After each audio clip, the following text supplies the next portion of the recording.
Good morning students. जैसा कि online classes चल रही है, आशा करता हूँ सब पढ़ाई में लगे होंगे और अपनी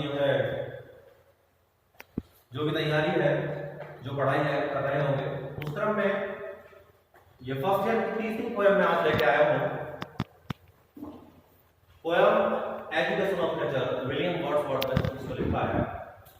विलियम वर्ड्सवर्थ प्रकृति के ऐसे उपासक कहे जाते हैं जिन्होंने लगभग अपना सारा जीवन का समय प्रकृति से संबंधित रचनाओं को रचने में बिता दिया। उनका बड़ा लगाव प्रकृति से रहा है, तो ये उसी से रिलेटेड एक पोयम है, एजुकेशन ऑफ नेचर। इस पोयम में विलियम वर्ड्सवर्थ एक कैरेक्टर जिसका नाम लूसी है, उसको मान करके अपने विचार व्यक्त करते हैं कि उस लूसी के प्रति जो एक सुंदर बच्ची है, क्या उनकी भावनाएं हैं, क्या वो विचार रखते हैं। ऐसा कुछ इन पंक्तियों में पोयम की वो कहते हैं। क्या कहते हैं? पढ़ते हैं। 3 years she grew in sun and summer. 3 वर्षों तक वह पली बढ़ी इन सन एंड सवर। सन एंड सवर से मतलब जैसे हम कहते हैं धूप छाव, यानी कि उसने 3 वर्षों तक अपने जीवन में कई प्रकार के उतार चढ़ाव देखे। उसमें कुछ सुखद एहसास रहे होंगे, कुछ दुखद एहसास रहे होंगे, सन एंड सवर से related. The nature said a lovelier flower on earth was never shown. तब प्रकृति ने कहा कि a lovelier flower, एक सुंदर फूल। हम इसको lovelier यहाँ पे कंपैरेटिव यानी कि एक ज्यादा सुंदर, एक इशारा मात्र किया है इन्होंने।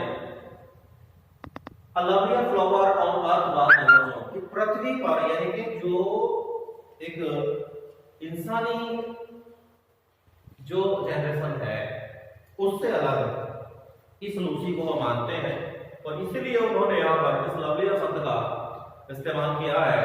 यानी कि लूसी को उन्होंने जैसे जो एक आम इंसान होता है, जो बच्चे होते हैं उनसे अलग हटके कहा है, यानी कि उसको एक ऐसी बच्ची कहा है जो प्राकृतिक है।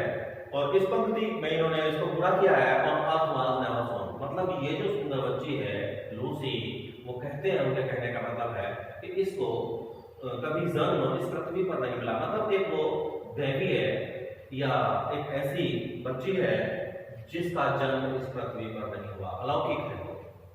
This child to myself will take, इस बच्ची को मैं खुद लूंगी, प्रकृति ऐसा कहती है।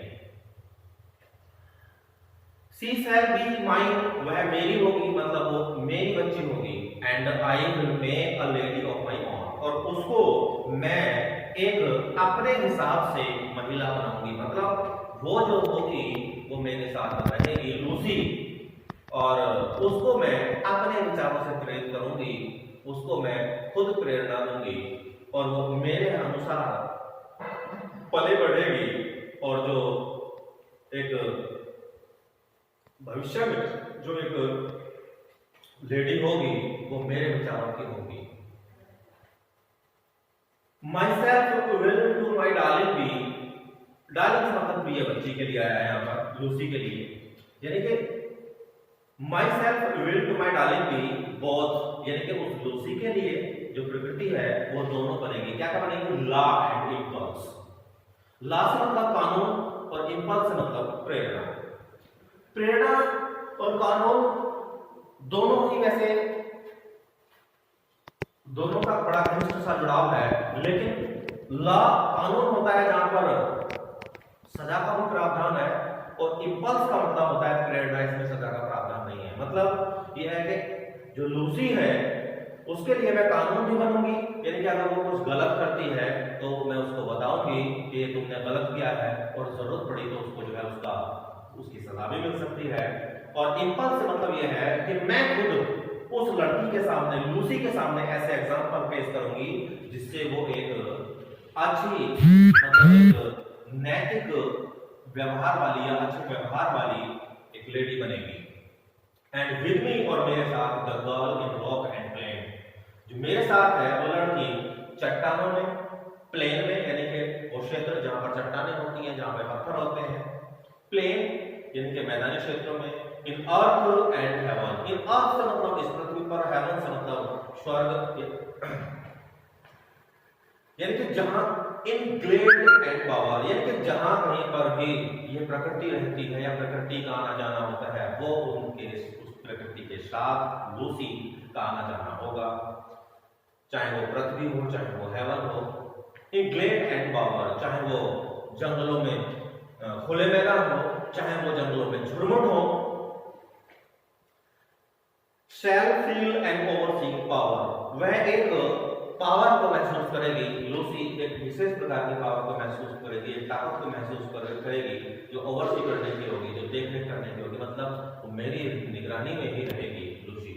तो किंडल और रेस्ट्रेन, उसको किंडल करने के लिए मतलब प्रेरित करने के लिए, और रेस्ट्रेन उसको नियंत्रित करने के लिए, यानी कि किसी प्रकार का अगर लगता है प्रकृति को कि लूसी गलत दिशा में जा रही है तो वो उसको रेस्ट्रेन करेगी प्रकृति, और अगर उसको लगता है कि लूसी कुछ सीखने के लिए तत्पर है तो प्रकृति उसको हैंडल करेगी, मतलब प्रेरित करेगी। She shall be sportive as a fawn, fawn जो हिरन होता है, उस हिरन का बच्चा होता है, उसके बारे में कहा जाता है, देखा भी हमने है, देखा होगा, आपने भी देखा होगा कि बड़ा चंचल होता है। तो लूसी उसी प्रकार से चंचल होगी जैसे हिरन का बच्चा होता है। That wild will flee across the land और अप द माउंटेन स्प्रिंग्स, जो जंगली यानी कि जंगल में रहने वाला ये जो जीव होता है, फान हिरन का बच्चा, विद ग्री प्रसन्नता से अक्रॉस द लॉन के अक्रॉस यानी कि जो घास के मैदान होते हैं तो उसमें कुछ उछल कूद करता है, कभी इधर जाता है, कभी उधर जाता है, और या फिर अप द माउंटेन स्प्रिंग्स, या फिर पर्वतों पर ऊपर पर्वतों पर उछल कूद करता है। And hers shall be the breathing balm, और उसी के लिए हो गया, उसके हो गए ब्रीदिंग बाम। ब्रीदिंग बाम से मतलब यहाँ पे है कि जो प्रकृति की जहां छटा होती है, पेड़ पौधे होते हैं या घाटियां हो सकती हैं, वहां पर से जो बहने वाली हवा होती है उसका एक हमें जो सुखद एहसास होता है उसकी तरफ इशारा है, या उसके लिए यूज किया गया है breathing balm. And hers the silence and the calm, और उसी के लिए होंगे जो साइलेंस है, जो काम है, जो शांति है, चुप्पी है, वो उसी के लिए होंगे, मतलब जो सुखद एहसास, जो एक शांत एक जो हवा होती है, तो एक बयार जो होती है सुखद, वो उसमें कोई शोर नहीं होता, जैसे तूफान होता है शोर शराबा करता है, झंझावात होता है और बड़ा चीजों को तहस नहस कर सकता है। लेकिन जो ब्रीदिंग बाम है वो एक सुखद एहसास देने वाली हवा है, वो उसमें जो एक एहसास है या उससे वो कुछ सीख प्राप्त करेगी, और वैसे ही जो चुप्पी होती है या जो एक शांत माहौल होता है उससे भी वो कुछ प्राप्त करेगी। ऑफ म्यूट इनसेंसर्ड थिंग्स, और ये जो चीजें होती हैं, ये जो म्यूट से मतलब होता है जो मूक हैं, जिनमें आवाज नहीं है। इनसेंसर्ड थिंग्स यानी कि जो इनसेंसर्ड मतलब निर्जीव वस्तुएं हैं जिनमें जीवन नहीं है या जो संवेदना रहित हैं, वो वस्तुएं भी होंगी, वो उनसे लूसी उनसे भी कुछ सीखेगी, उसी के लिए होंगी ये सब चीजें। The floating clouds their state shall lend, जो फ्लोटिंग क्लाउड्स हैं, जो तैरते हुए बादल हैं, वो उसके स्टेट को या उसके सौंदर्य को सेल लैंड उधार देंगे, मतलब अपना जो वैभव है, जैसे बादल तैरते हुए बादल हमें अच्छे लगते हैं देखने में, तो वो जो बादल है उनका जो सौंदर्य है वो इस लूसी को अपना सौंदर्य प्रदान करेंगे। Lend to her, for her the willow bend, और जो विलो होता है, विलो एक प्रकार की लकड़ी होती है, एक वृक्ष होता है जिसकी टहनियां झुकी हुई होती हैं और उनमें काफी लचीलापन होता है, उन्हें अगर हम झुकाएं या मोड़ें तो वो सीधे टूटते नहीं है बल्कि लचक जाते हैं। तो वैसे ही जो लूसी होगी उसका जो उसमें उसी प्रकार से एक ये गुण भी होगा टूटने का, मतलब उसमें एक जैसे कोई चीज होती है उसको हम थोड़ा इधर उधर, जैसे जिनको हम भंगुर चीजें भी होती हैं उनमें थोड़ा सा ठेस पहुंची है तो टूट जाती हैं, तो उसके विपरीत जो विलो है उससे वो झुकाव का गुण प्राप्त करेगी। Lucy, nor shall she fail to see, और ना ही वह देखने में असफल होगी, यानी कि उसके अंदर एक देखने की अद्वितीय ताकत होगी, even in the motions of the storm, जो स्टॉर्म होता है, जो तूफान होता है, उसकी जो गति होती है, तो उसमें भी लूसी देख पाएगी, वह ताकत उसके अंदर होगी। Grace that shall mold the marriage form, यानी कि जो स्टॉर्म होता है उसमें उसके देखने की ताकत होगी। Grace that shall mold, grace that shall mold the marriage form by silent sympathy। Grace का मतलब होता है सौंदर्य, तो जो सौंदर्य है वो उसके, यानी कि जो मैडन है, यानी कि ये जो लड़की है, जो बैचलर है, उसके फॉर्म को एक साइलेंट सिंपैथी के साथ, मतलब ग्रेस, ये है ग्रेस उससे सिंपैथी रखता है, और वो एक सहानुभूति रखता है, तो वो चुपके से उसके सौंदर्य को बढ़ा देगा।